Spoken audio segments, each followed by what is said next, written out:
Welcome to a new episode of One on One. I'm your moderator, Hanley Rooker, and on my left is Christian Rooker, and on my right is Jonathan Williams. Jonathan, I'm questioning your commitment. You were late today. You're out ziplining. It is true, man. It is true that I was late for filming today because I was ziplining with a group of friends.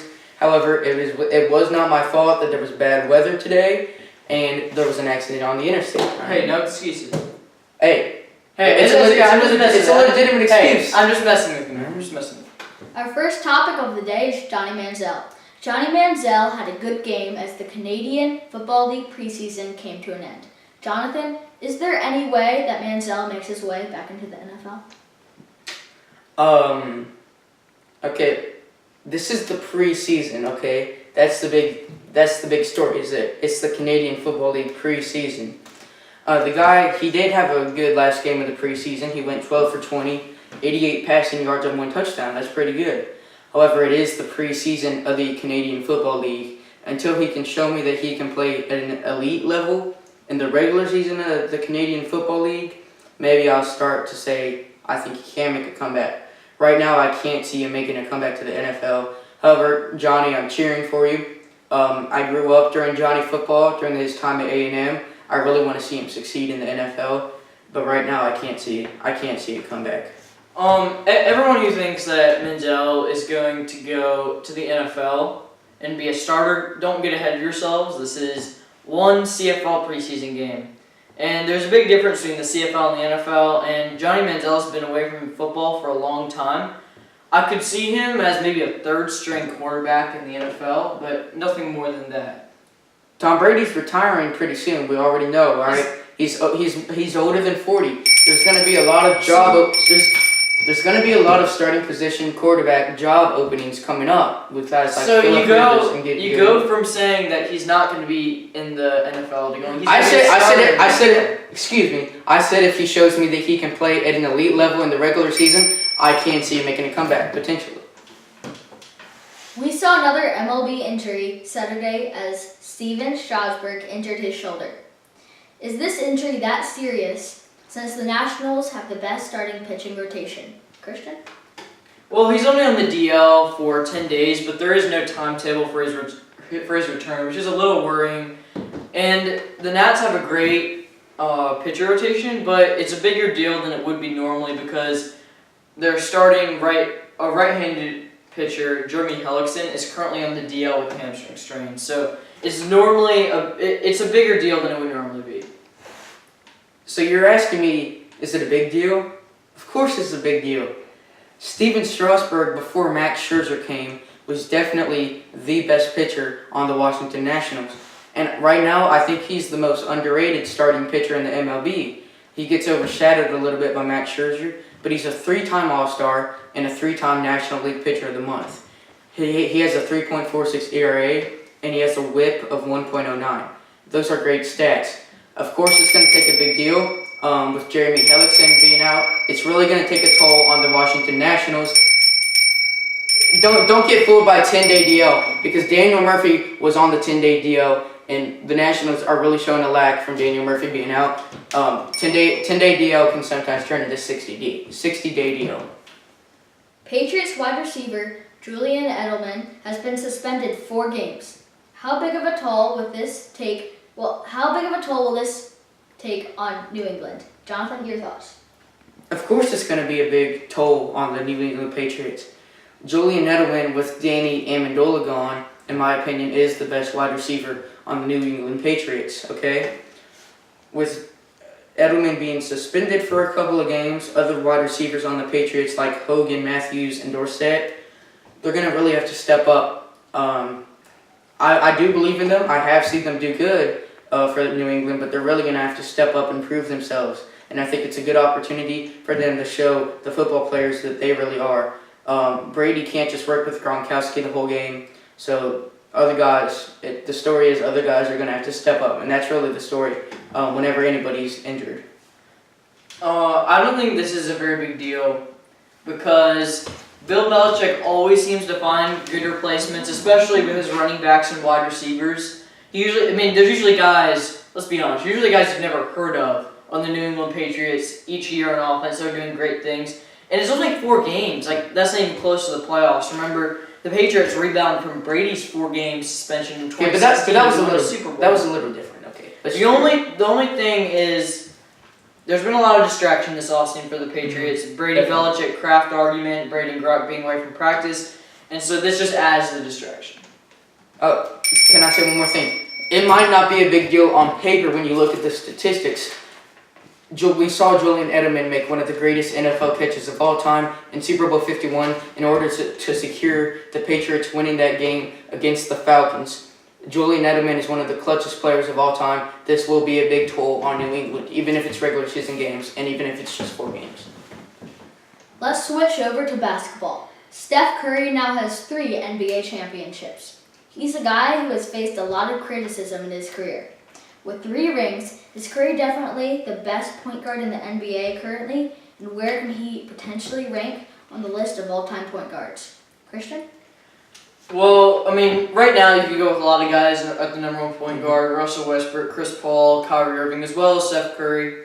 And all time, there's a lot of great point guards like Magic Johnson, Oscar Robertson, Isaiah Thomas, Jason Kidd. The list goes on. And it's very crowded at the top, both with current players and all-time players. It is hard to compare Curry to other point guards because he's more of a shooting point guard. A lot of the other point guards that I listed are more passing point guards. So it's kind of hard to compare him to other point guards. Let me try to make this as clear as I can. Steph Curry, I think we can all agree, is the best shooter of all time. He's unstoppable. All right, you have to guard him whenever he has the ball. And out of these current point guards that we have, I think he is the best scorer. However, that does not mean he's the best point guard. We saw Russell Westbrook average a triple-double 2 years in a row now, okay? I think if you average a triple-double 2 years in a row, I think Russell Westbrook is the best point guard in the NBA right now. People kind of take things away from him just because he's not the greatest shooter and he's not the greatest scorer. But if you look at the rest of his roster for these last couple of years, averaging a triple-double is really big for him. And I think that now he has Paul George and Carmelo Anthony. We can really see the Thunder doing well with Russell Westbrook. All time, I think Steph Curry can make top 10. I'm done. It is now time for one-on-one soccer spotlight.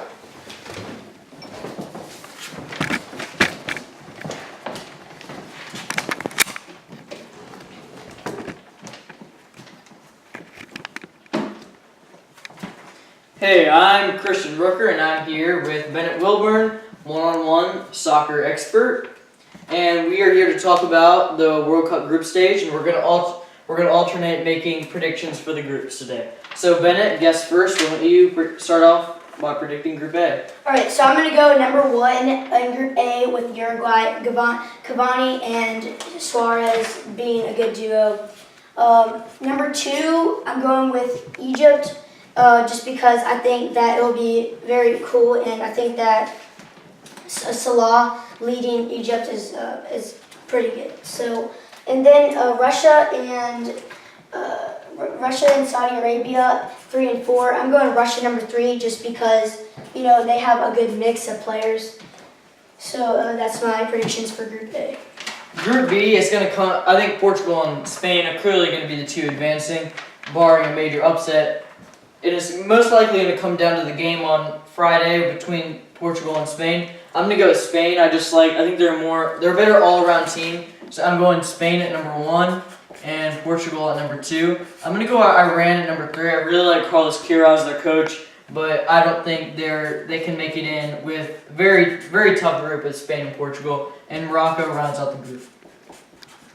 For Group C, I have France going number 1, a great mix in all positions. I think Australia goes number 2, and Peru number 3, and Denmark number 4. All right, Group D. I think that Argentina is definitely the best team in this group, and with Lionel Messi, and I think Croatia, they're a tough team to face. I think they'll go number 2. I think Nigeria, I really like Nigeria, but they have a lot of goalkeeping issues, so I think they go 4. And I love Iceland. I'd love to put them number 2, but I just don't quite see it happening. I think Croatia beats them out, and Iceland goes number 3. I mean, Group E, I think, at least coming from me, it's pretty obvious Brazil's going number 1. Switzerland, I think, is going above Costa Rica, just, with their lineup. I think it just tops Switzerland, and then that leaves Serbia going at 4th. All right, Group F. This is my shocker for this whole thing. Mexico is going number 1. This is the year of El Tri. They've been waiting. They've gotten knocked out in the round of 16. I can't even remember the number of years. They've been knocked straight. They've been knocked out in the round of 16. I'm going Germany at number 2. I know they're the number 1 team, but I have them going number 2 at this group. And I got Sweden number 3. I really like Sweden, but I think they're just outside with Mexico and Germany. And South Korea, let's be real, they're not anywhere close to the knockout stages. Okay, and for Group G, I have Belgium going number 1 over England. I have Hazard, Lukaku, De Bruyne. I just think that they work better than England, and England not being the type of team that succeeds in these tournaments, I think they go number 2. And then I say Tunisia at number 3 and Panama number 4. I just don't have any hopes in Panama's. All right. This is a really tough 1 and 2 between Colombia and Poland. I really like Lewandowski for Poland. He's a favorite for the Golden Boot. But I think Colombia has more experience in the World Cup. They'll go number 1. Poland will go number 2. And Senegal will go number 3. And Japan, they're not, just like South Korea, they're not getting anywhere close to the knockout stages. So that is our group stage predictions. If you want to listen to our knockout stage predictions, you'll have to tune in next time. Make sure to comment below on what you think and how we did good and how we didn't. Thanks for joining us on One-on-One today. And make sure to subscribe below and drop a like.